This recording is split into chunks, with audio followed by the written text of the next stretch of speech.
Hello and welcome back to this week's Staffing Issues and Employment Legislation. Delighted for Graham to join us again. There's been so much positive feedback and so much help received from Avril this week, so people are thrilled. Moving on briskly to our questions. How many breaks and how long should I be giving my staff for breaks in a normal working day? Okay. Again, a really topical area in terms of breaks, particularly when businesses and salons, hairdressers and so on are very busy at particular time periods. The piece of legislation that governs this is our Organisation of Working Time Act, and it's actually the rest periods come from health and safety perspective to ensure people are getting sufficient rest periods to be able to perform their duties. So the legislation sets down that once you work 4.5 hour shift, you're entitled to a 15-minute break. If you work a 6-hour shift, you're entitled to a 30-minute break. Obviously there's a number of organisations that might offer a 1-hour lunch break and so on. That's fine, you're in excess of it then. The 30-minute break is actually sufficient to cover that period of shift, and it can be inclusive of that 15-minute break. So from a legislative compliance perspective, would generally be the 30 minutes. However, from certainly from a hairdressing side of things in the beauty salon, really more governed from the retail perspective there, and there is additional obligations from a retail industry perspective as well, whereby if your shift period, if you work a 6-hour shift or more, and your hours of work include the period from 11:30 a.m. to 2:30 p.m, you'll have to get a 1-hour break. Is the guidance that's there. So that's a compliance perspective as well. I know that can be difficult for people and so on, but again, just to reiterate, the onus is on the employer to ensure that their staff are getting those rest periods, which is very important. I know it can be difficult, but that's what's set down from our Organisation of Working Time Act. Okay, great.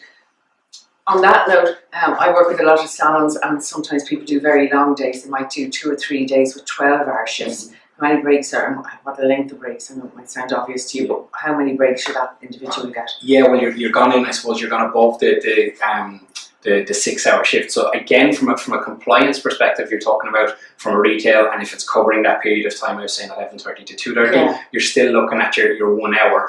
I would be saying then you probably want to try and go a bit of an increase, and maybe you give an additional half an hour later in the day for that length of a period or anything like that. And again, like I said, there's an element of this from a health and safety perspective as well. It's to ensure people are getting their rest periods to be able to adequately perform their duties.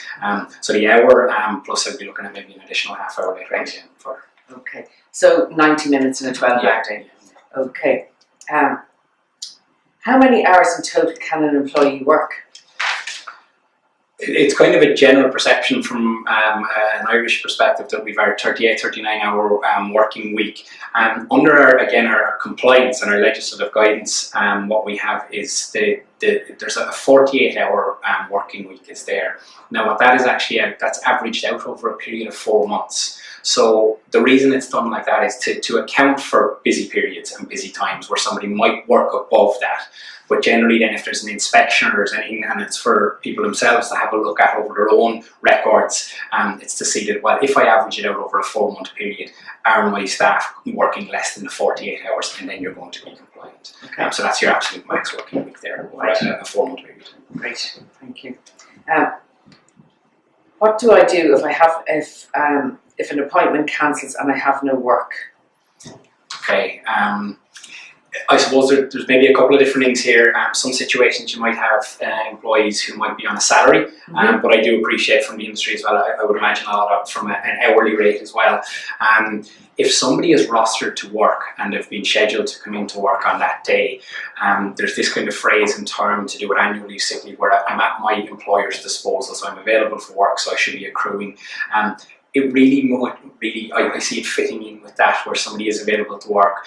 If somebody cancels, it's not that direct employee's fault, and I would be saying, you know, maybe it's by agreement if the employee wishes to finish up early or something like that, but if it's the employer wishes to send them home, I would be saying you're probably going to be paying them anyway, so I'd be saying try to get them to do something around and make use of the time while they're there, because it wasn't their fault maybe that appointment cancelled and so on. Right.